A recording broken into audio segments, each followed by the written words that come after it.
चीन और भारत के बीच में 1962 में एक युद्ध हुआ था, जो भारत चीन सीमा विवाद के रूप में जाना जाता है। विवादित हिमालय सीमा युद्ध के लिए एक मुख्य बहाना था, लेकिन अन्य मुद्दों ने भी इसमें एक भूमिका निभाई थी। चीन में 1959 के तिब्बती विद्रोह के बाद जब भारत ने दलाई लामा को शरण दी, तो भारत चीन सीमा पर हिंसक घटनाओं की एक श्रृंखला शुरू हो गई।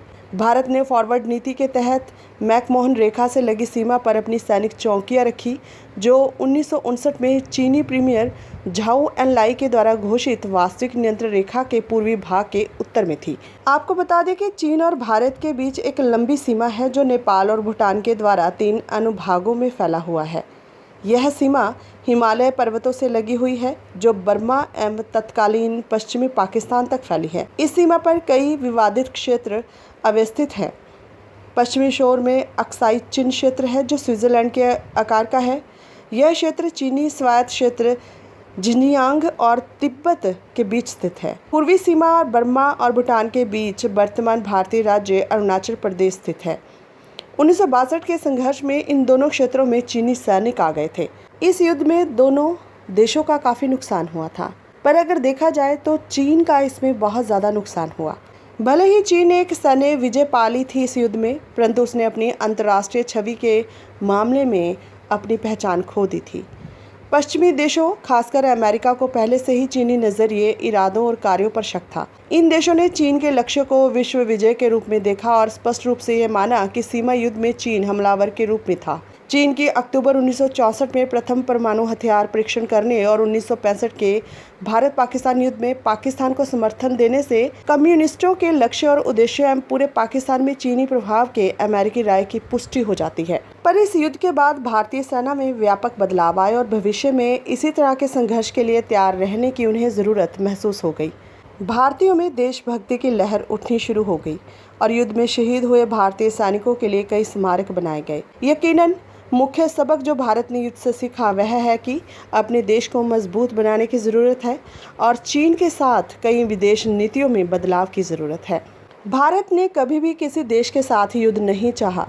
हमेशा उसने मैत्रीपूर्ण संबंध बनाने की कोशिश की है हर देश के साथ, लेकिन ये चीन की चाल थी जो भारत नहीं समझ पाया। चीनी सरकार ने अपनी जनता का अकाल और भुखमरी की तरफ से ध्यान हटाने के लिए युद्ध किया, ताकि युद्ध से जनता को ये लगे कि चीनी सरकार उनकी रक्षा कर रही है भारतीयों से। एक बार फिर से चीनी सरकार ने साबित कर दिया कि वो बहुत ज़्यादा चालाक है। इसी चालाकी के तहत कोरोना के दौर से लोगों का ध्यान भटकाने के लिए उसने भारत से फिर पंगे लेने शुरू कर दिए हैं। चीनियों की 80% नौकरियां इस समय जा चुकी हैं। रोज़गार नहीं है, बेरोज़गारी की दर बढ़ चुकी है। अब आप देखिए, जहां 80% तक रोज़गार चीन में समाप्त हो चुका है, लेकिन फिर भी भारतीय जनता मिलियंस का व्यापार चीनियों को दे रही है और ये मिलियन का व्यापार हम नागरिक उन्हें दे रहे हैं। अगर इस बार चाइना युद्ध चाहता है तो उस युद्ध में सैनिक ही नहीं पार्ट लेंगे, हम सभी पार्ट लेंगे। हम अपने अपने स्तर पर इस युद्ध का सामना करेंगे और इस युद्ध के सैनिक बनेंगे। इस युद्ध के सैनिक बनने के लिए सबसे पहले आपको अपने फ़ोन में झांकना होगा। अब फ़ोन में झांकिए और पता लगाइए कि कितने चीनी ऐप आपने डाउनलोड कर रखे हैं। इन चाइना ऐप्स के डाउनलोड होने के बाद उन्हें मिलियंस का प्रॉफिट हो रहा है और ये प्रॉफिट यूज़ होता है चाइना में हथियार लाने में, और वही हथियार जो हमारे सैनिकों के दुश्मन बनते हैं। तो अब मौका है कि हम अपने स्तर पर इस युद्ध में सैनिक बने। सैनिक बनने के लिए सिर्फ आपको उन ऐप्स को डिलीट करना होगा। लाखों की तादाद में ऐप डिलीट होंगे तो चाइना को एक बहुत बड़ा झटका लगेगा। चाइना प्रोडक्ट का बहिष्कार करें, बिल्कुल भी चाइना प्रोडक्ट को ना अपनाएं, ताकि उन्हें पता लगे कि इंडियन के दम पर चाइना का नाम चाइना है। अब आपको बताते हैं कि चाइना ने आजकल क्या हरकत की है। चीन के साथ सरहद का तनाव बढ़ता ही जा रहा है।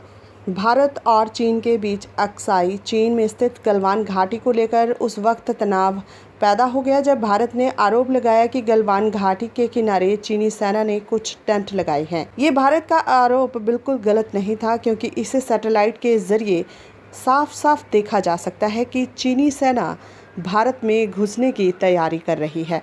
गलवान घाटी लद्दाख और अक्साई चीन के बीच भारत चीन सीमा के नज़दीक स्थित है।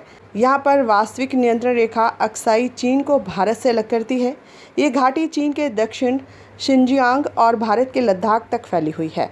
इसके बाद भारत ने वहां फौज की तैनाती बढ़ा दी है। दूसरी तरफ चीन ने आरोप लगाया है कि भारत गलवान घाटी के पास सुरक्षा संबंधी गैरकानूनी निर्माण कर रहा है। इससे पहले 9 मई को नॉर्थ सिक्किम के नाथुला सेक्टर में भारतीय और चीनी सेना में झड़प हुई थी। उस वक्त लद्दाख में LAC के पास चीनी सेना के हेलीकॉप्टर देखे गए थे। फिर इसके बाद भारतीय वायुसेना ने भी सुखोई और दूसरे लड़ाकू विमानों की पेट्रोलिंग शुरू कर दी थी। भारत और चीन के बीच चल रहे गतिरोध को खत्म करने के लिए डिवीजन कमांडर स्तर पर हुई कई दौर की वार्ता विफल रही है। इसी बीच अमेरिकी राष्ट्रपति डोनाल्ड ट्रंप ने दोनों देशों के बीच सीमा विवाद सुलझाने में मध्यस्थता की बात भी कही थी। लेकिन जहां भारत युद्ध नहीं चाहता, वहां पे मध्यस्थता की भी जरूरत नहीं है।